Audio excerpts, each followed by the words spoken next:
Hello everyone, welcome to Crush on This and our first ever episode featuring Pinot Noir.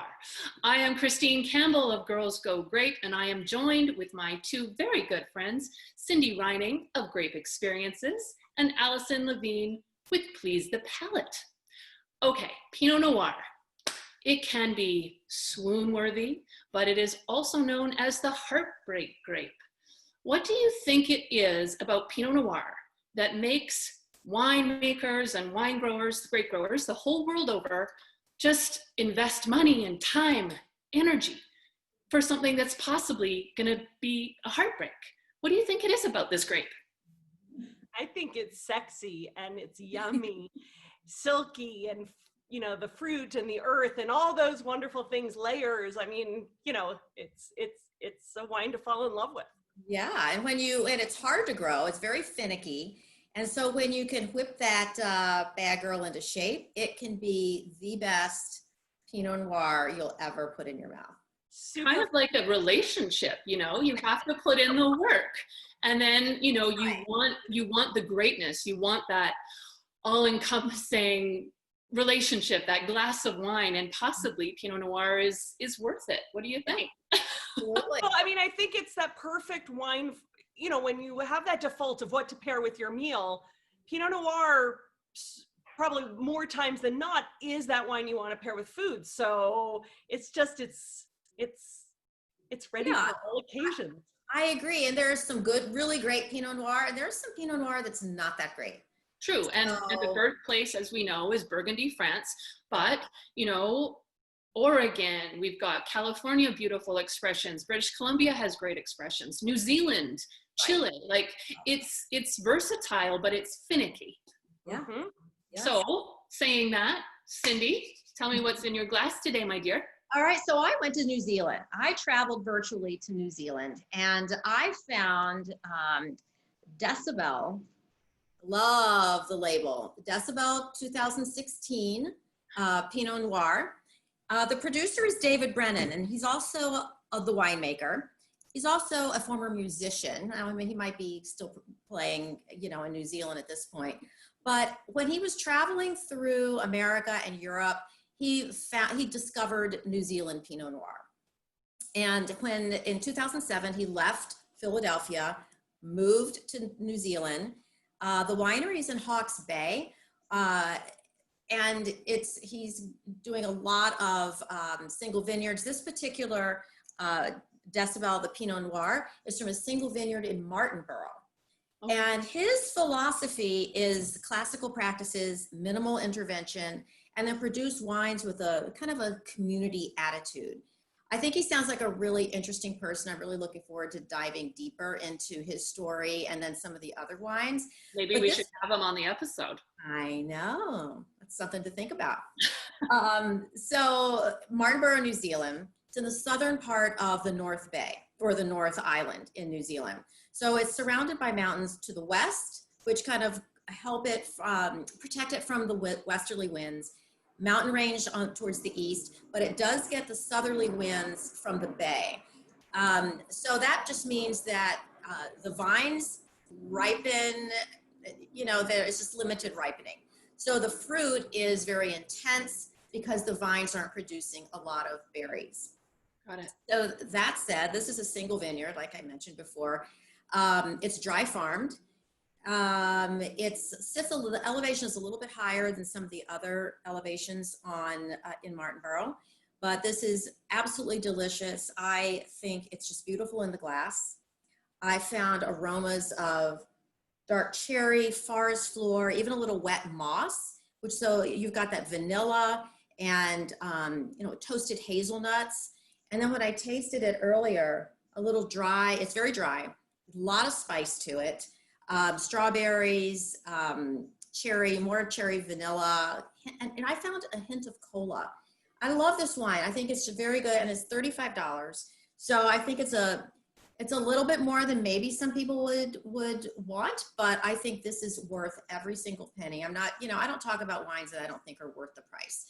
So I really suggest finding Decibel Pinot Noir and check it out. Cool, very cool. Okay, Allie, over to you.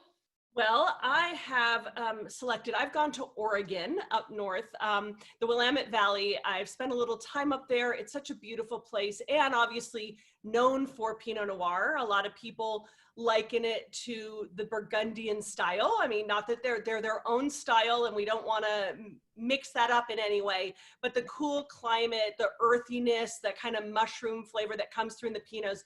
And I picked a really special wine that I've been holding on to. It is the Masara Immigrant 2015 Pinot Noir. Ooh.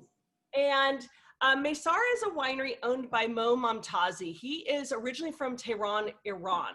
I met him, visited his winery last year, and he came to the US in the 70s, went back. He studied at University of Texas. He went back to Iran, but then he and his wife, when she was 8 months pregnant, had to flee during the war. They came to Spain and eventually to the US, and he worked as a civil engineer, but you know, he got bit by that wine bug. So he raised 3 daughters and they actually all work in the winery today. In fact, his oldest daughter is the winemaker. And the middle daughter handles national sales and the youngest handles all the events. So it's a family business. He's 100% biodynamic, very passionate about biodynamic production. Toured his vineyard and he loves showing all his tea mixtures and, you know, all the little things that they do for biodynamics, which was really fun. But what's special about this Pinot, aside from being a delicious Pinot, is that it's called the Immigrant Pinot Noir, because not only were the Momtazi family immigrants to the US, and they understand what America was founded on as an immigrant nation. And so they make this wine in honor of all immigrants. It's dedicated to all immigrants. And so what that means is that the wine sells for $45 and 33% of all proceeds go to refugee and immigrant programs. So, you know, they're giving back at the same time that making a beautiful wine. And what I love about it is, you know, it has kind of that raspberry, strawberry fruit notes, but a little earth and a little more spice, not strong in the spice, you know, but it's there. And then just on the palate, it's just vibrant and fresh. It's just, I like it finishes with kind of earthier notes, good minerality, but I love that fruit on the front. And to your point, Cindy, about price, Pinot Noir being that finicky grape is one of those grapes, you do have to spend a few more dollars on it than maybe other wine grapes. So if you're spending, say, $25 and up, you're in a good range for Pinot. Pinot shouldn't really be $10 a bottle. You know, I say it. Definitely not. So $45 is a really good price for a good Pinot Noir. $35 as well. I think those are right in the sweet spot of Pinot. And I'm just gonna sip along while Christine tells us. I'm gonna tell you guys what I'm drinking. Yeah, we're starting. I'm happily doing Stag's Hollow, which is a 2018 gorgeous Pinot Noir from Okanagan Falls in the Okanagan Valley. It's a 2018, like I said, but it is made with 2 Dijon clones, 667 and 115. But the vines for this specific Pinot Noir are already 25 years old, which is pretty amazing. And you can see that the color of this, it's that kind of, you know, it's almost see-through. It's got that beautiful clarity. The notes here are like uber mineral driven. I absolutely love the cherry on it, that lifted, you know, wet earth funk that just makes me super happy. Oh, yeah, I love it all. I love it all. And, you know, Stag's Hollow, Okanagan Falls is what BC can do really, really, really, really well. Yeah. And I just applaud this winery so much. So any final thoughts on Pinot Noir? Good relationship, worth keeping? Well, I just think it's one of the most food-friendly wines on the planet. I mean, the variety, it just is like the swing grape. It can go with vegetarian food, with a roasted chicken. I mean, some fish with a really nice sauce, salads, put a little chill on it, and it's great on a hot afternoon. I mean, I just love Pinot Noir. It's one of my favorites. Cindy, what vintage was your wine again? 2016. Okay, and mine is a 2015, and that's another great thing about Pinot is its aging capabilities, is that I have a lot of wine here at home, and you know, I get a little nervous because there are some lost bottles that I find, and I kind of feel like, oh God, I should have drunk them 5 years ago. And the one thing I have faith in is that my Pinots, whether they're 2 years old or 5 years old or 10 years old, I'm excited to always see what they do because it evolves. And that's what's great about Pinot. Right.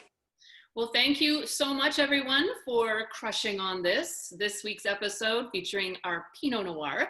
And please leave a note in the comments. Let us know what your favorite Pinot Noir is, what your region is, and cheers. Cheers, everyone. See you next time.